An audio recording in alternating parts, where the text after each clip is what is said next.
आपण पाहतोय या आंदोलनामध्ये केवळ फक्त मराठा समाजाचे व्यक्ती नागरिक समाज नसून मुस्लिम समाज बांधव सुद्धा आलेले आहेत। नेमकं काय वाटते भावना भर उन्हामध्ये आपण आलेला आहात? सध्याच्या सरकारनं जे मराठा समाजाची फसवणूक केली आहे त्याचप्रमाणे मुस्लिम समाजाची देखील या अगोदर फसवणूक केलेली होती। आम्ही सोलापुरातील तमाम मुस्लिम बांधव मराठा समाजाच्या मागावत आणि या आंदोलनाला आम्ही सहभाग नोंदवणार आहोत।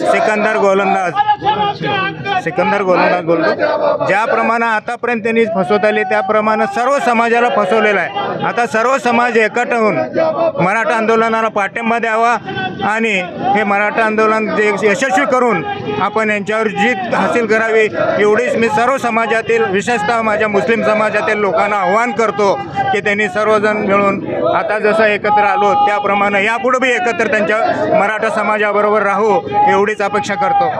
गोलंदाज साहेब, काय वाटतं जेव्हा मराठा आंदोलक मनोज जरांगे पाटील यांनी मदरशामध्ये मुक्काम केला तिथं असलेल्या मुस्लिम समाजाने मोठ्या प्रमाणात त्यांना मदत केली, सहकार्याची भावना, एक बंधुत्वाची भावना वाटते, तुम्हाला काय वाटते सगळ्या गोष्टी? बघा, हे महाराष्ट्रातली परंपरा आहे। शिवाजी महाराजांच्या सर्व काही जितके त्यांचे सैनिक होते, त्यांचे बॉडीगार्ड होते, त्यांचे आर्थिक व्यवहार बघणारे होते, सर्व मुस्लिम होते।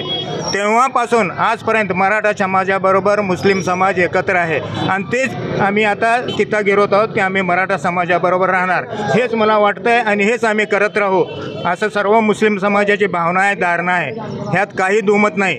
आम्ही मराठा समाजाला ह्या काय म्हणते त्या खोटं बोलणाऱ्या सरकारच्या विरोधात आम्ही त्यांच्याशी लढत राहू, चाहे त्याने आम्हाला गोळीबार करो, त्याने लाठी चार्ज करो, काही करो, आम्ही मराठा समाजाचा साथ सोडणार नाही।